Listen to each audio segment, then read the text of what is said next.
तो हेलो प्यारे बच्चों, तो कैसे आप सब। मैं आशा करता हूँ कि आप सब ठीक होंगे और खूब मन लगाकर पढ़ाई कर रहे होंगे। तो आप लोग इसी जोश और जुनून के साथ पढ़ाई करते रहिए। चलिए फिर से लेकर आ गए हैं एक नई ऊर्जा और जुनून के साथ एक नई क्लास, जिसमें हम लोग देखने वाले हैं क्लास 9 सब्जेक्ट बायोलॉजी। और लेसन 1 है, हमारा पार्ट 1 है। लेसन का नाम है जीवन की मौलिक इकाई, यानी कि the fundamental unit of life, या फिर बोला जाए कि हमारे जीवन की मौलिक इकाई मतलब फंडामेंटल क्या बोलते हैं यूनिट ऑफ आवर लाइफ। इतना हो चुका है। इसमें हम लोग क्लास 4 पहले ही कर चुके हैं। ये हमारा रहने वाला जो पार्ट 5 होने वाला है, और पार्ट 5 में क्या है नहीं है उस पर भी चीज़ों के बारे में जानेंगे। क्लास 4 के जो लास्ट में था उसमें हम लोग क्या देखे थे। क्लास 4 के लास्ट में हम लोग देखे थे कि जो कोशिका होते हैं वो दो प्रकार के होते हैं। कितने होते हैं कोशिका होते हैं? जो हमारे दो प्रकार के होते हैं। पहला होता है प्रोकैरियोटिक कोशिका और दूसरा होता है यूकेरियोटिक कोशिका। हम लोगों ने प्रोकैरियोटिक कोशिका और यूकेरियोटिक कोशिका के बारे में क्या बोलते हैं आप लोगों को कुछ विशेष जानकारी नहीं दिए थे। हम लोग को बताए थे कि जो कोशिका होते हैं वो दो प्रकार के होते हैं, पहला यूकेरियोटिक कोशिका और दूसरा प्रोकैरियोटिक कोशिका।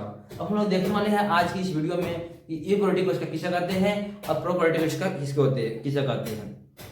और इसमें जानने वाले हैं कि यूकेरियोटिक कोशिका और प्रोकैरियोटिक कोशिका में अंतर, यानी कि डिफरेंस बिटवीन यूकेरियोटिक कोशिका यानी कि eukaryotic cell and prokaryotic cell. चलिए बंद रहिए आज की इस क्लास में, शुरू से लेकर अंत तक हम लोग चलते हैं, क्लास को शुरू करते हैं बहुत जल्द। और बात यह है कि अगर वीडियो अच्छी लगी तो वीडियो को लाइक करना और चैनल पर नया हो चैनल को सब्सक्राइब करना। चलिए देखते हैं आज की इस वीडियो में।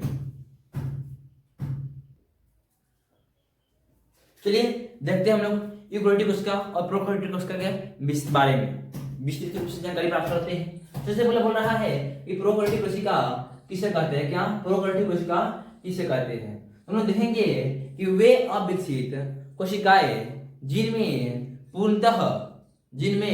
संगठित और व्यवस्थित रूप से पूर्णतः क्या बोलते हैं मतलब केंद्रक नहीं पाए जाते हैं, उन्हें कहते हैं क्या? उन्हें कहते हैं प्रोकैरियोटिक कोशिका। कैसे? वे अविकसित कोशिकाएं जिनमें पूर्णतः संगठित और व्यवस्थित केंद्रक नहीं पाए जाते हैं उसे प्रोकैरियोटिक कोशिका कहते हैं।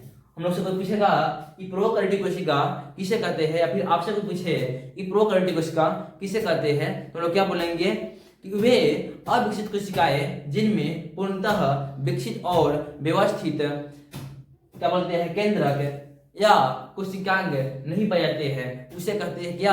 प्रोकैरियोटिक कोशिका। एग्जाम्पल जैसे एग्जाम्पल दिए हैं कि जीवाणु और ऋणरहित शैवालों की कोशिकाएं। क्या? जीवाणु यानी जो बैक्टीरिया होता है और ऋणरहित शैवाल होता है उनकी कोशिकाएं। उनकी कोशिकाएं क्या होती है? उनकी कोशिका होती है प्रोकैरियोटिक कोशिका। उनकी कोशिकाएं कैसे होती है? उनकी कोशिका होती है प्रोकैरियोटिक कोशिका। क्या होता है? प्रोकैरियोटिक कोशिका।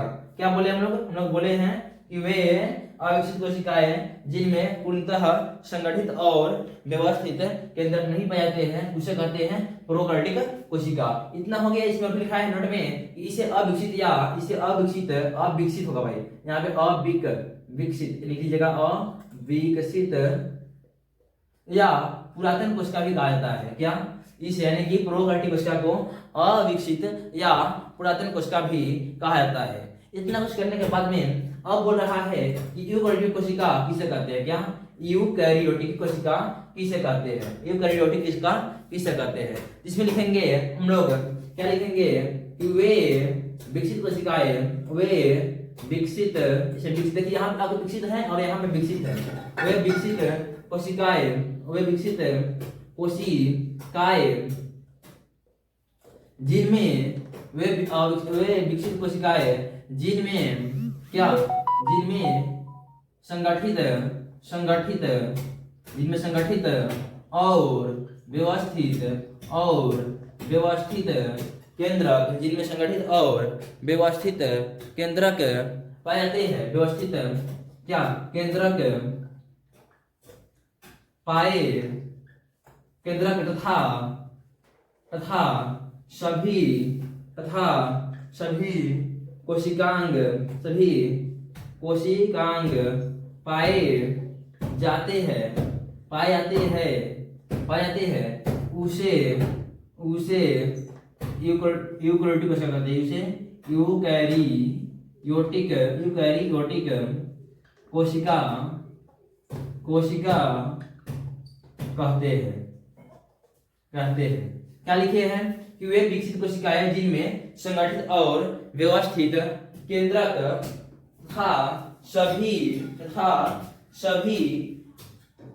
कोशिकाएं पाए जाते हैं उसे कहते हैं क्या, उसे यूकेरियोटिक कोशिका कहते हैं। क्या, वे विकसित कोशिकाएं जिनमें संगठित और व्यवस्थित केंद्रक पाए जाते हैं तथा सभी कोशिकाएं पाए जाते हैं उसे यूकेरियोटिक कोशिका कहते हैं। एग्जाम्पल में क्या, एग्जाम्पल में लोग क्या लिखेंगे, एग्जाम्पल लिखेंगे मानव मतलब मनुष्य, और भी लिखेंगे क्या बोलते हैं चूहा, ये सब प्रोकैरियोटिक, इसमें सब में यूकेरियोटिक कोशिका पाए जाते हैं। हाथी मतलब जो बड़े जो होते हैं उसमें आदि, क्या आदि। इसे लिखेंगे नोट में लिख सकते हैं नोट में कि इसे विकसित या इसे विकसित कोशिकांग भी, इसे विकसित क्या बोलते हैं कोशिका भी कहा जाता है। इसे विकसित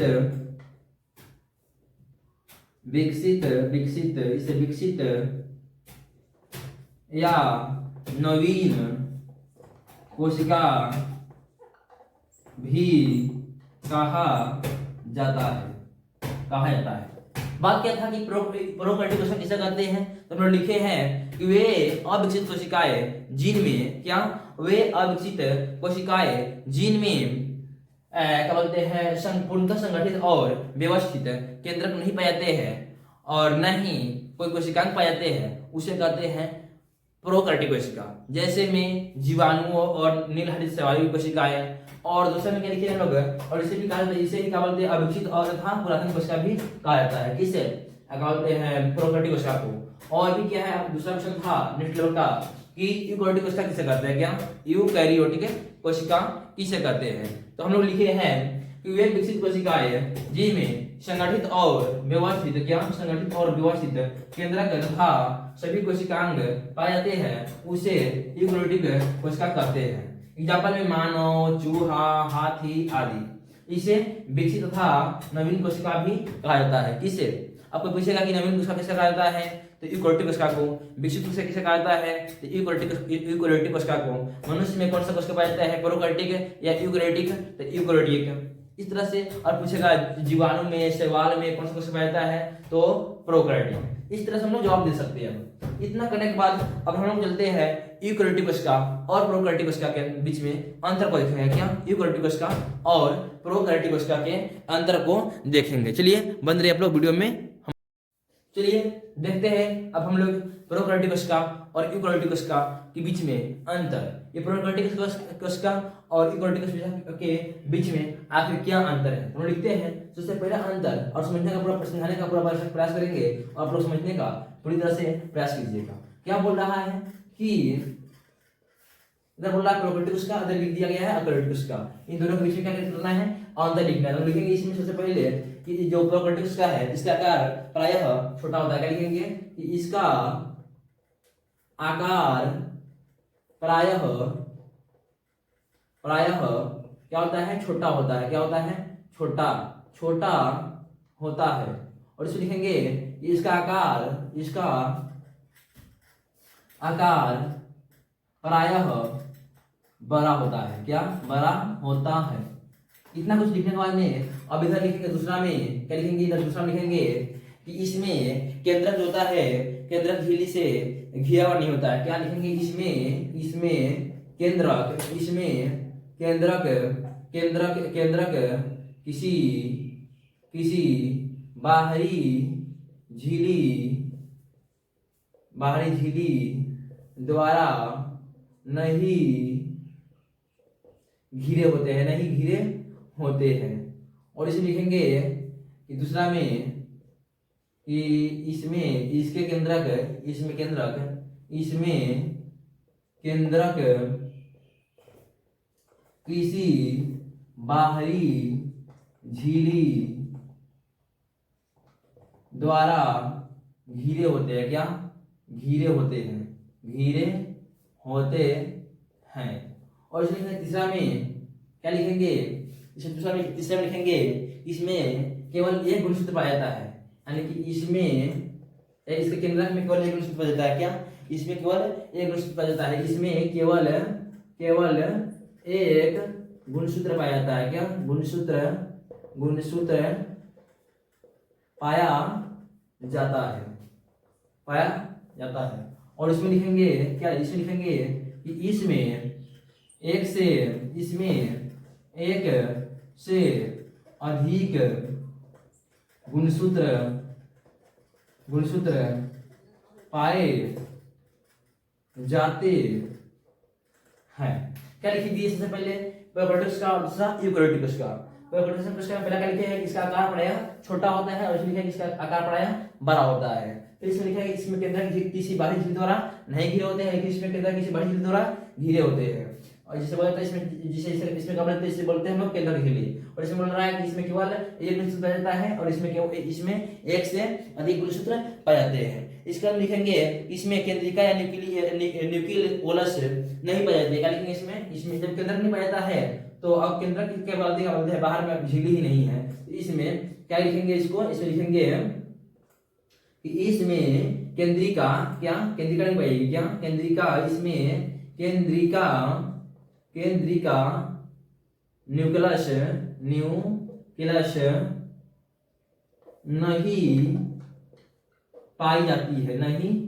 पाई जाती है। और इसमें लिखेंगे इसमें केंद्रिका पाई जाती है, इसमें केंद्रिका पाई जाती है, इसमें केंद्रिका पाई जाती है। आगे लिखेंगे क्या, इसमें कोशिकांग नहीं पाया जाता है, किसमें प्रोकैरियोटिक्स में कोशिकांग नहीं पाया जाता है। लिखेंगे इसमें कोशिकांग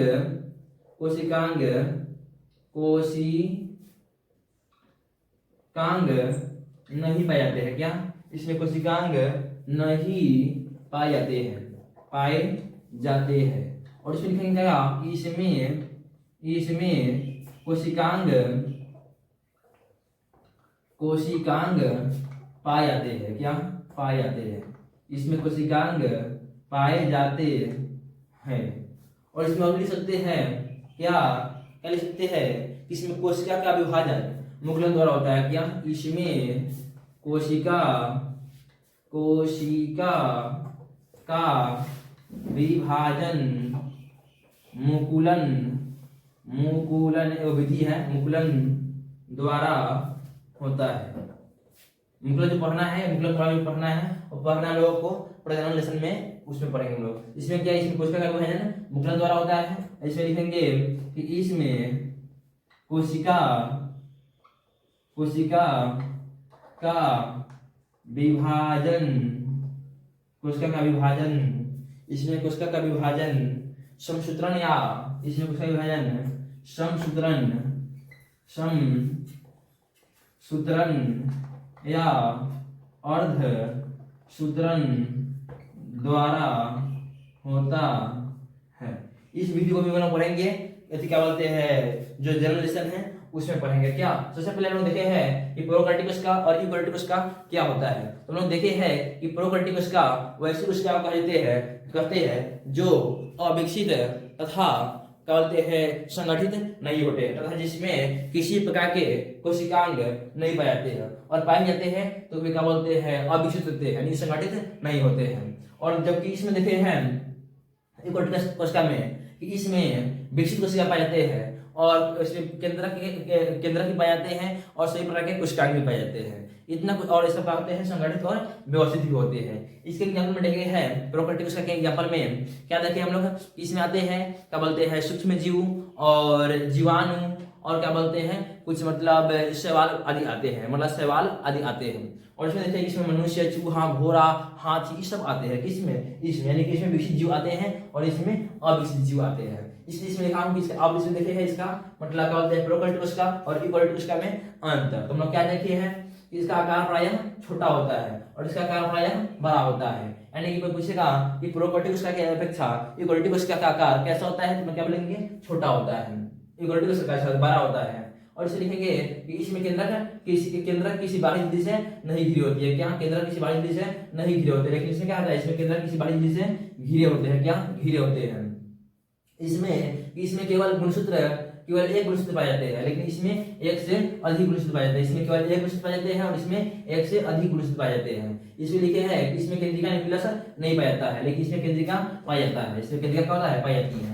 और इसमें लिखे हैं कि इसमें कोशिकांग नहीं पाए जाते हैं, इसमें कोशिकांग पाए जाते हैं। क्या इसमें कोशिकांग नहीं पाए जाते हैं, लेकिन इसमें कोशिकांग पाए जाते हैं। इसमें केंद्रिका न्यूक्लियस नहीं पाया जाता है, लेकिन इसमें केंद्रिका न्यूक्लियस पाए जाते हैं। इसमें केवल एक गुणसूत्र पाया जाता है और इसमें एक से अधिक गुणसूत्र पाया जाता है। इसमें क्या है, एक किसी मतलब बाहरी झिल्ली द्वारा नहीं घिरे होते हैं, लेकिन एक बाहरी झिल्ली द्वारा घिरे होते हैं। क्या होते हैं, घिरे होते हैं। इसका आकार छोटा होता है, इसका आकार बड़ा होता है। नेक्स्ट है, इसमें कोशिकांग का विभाजन मुकुलन द्वारा होता है। मुकुलन एक विधि है प्रजनन करने की, उसका विभाजन करने की। जो लोग पढ़ेंगे उसको क्या बोलते हैं 10th क्लास में रिप्रोडक्शन लेसन में, या फिर 9th क्लास में जो प्रजनन लेसन उसमें पढ़ेंगे, वही बात होगा। और इसमें क्या बोल रहा है छठा में, इसमें कोशिका का विभाजन समसूत्रण, क्या समसूत्रण या अर्धसूत्रण, अर्धसूत्रण क्या एक विधि है, या समसूत्रण क्या एक विधि है प्रजनन करने की, कोशिका विभाजन करने की, प्रजनन करने की और कोशिका विभाजन करने की विधि है। क्या समसूत्रण, अर्धसूत्रण और क्या बोलते हैं मुकुलन, ये सब विधि है कोशिका विभाजन करने की, या फिर बोल सकते हैं हम लोग तो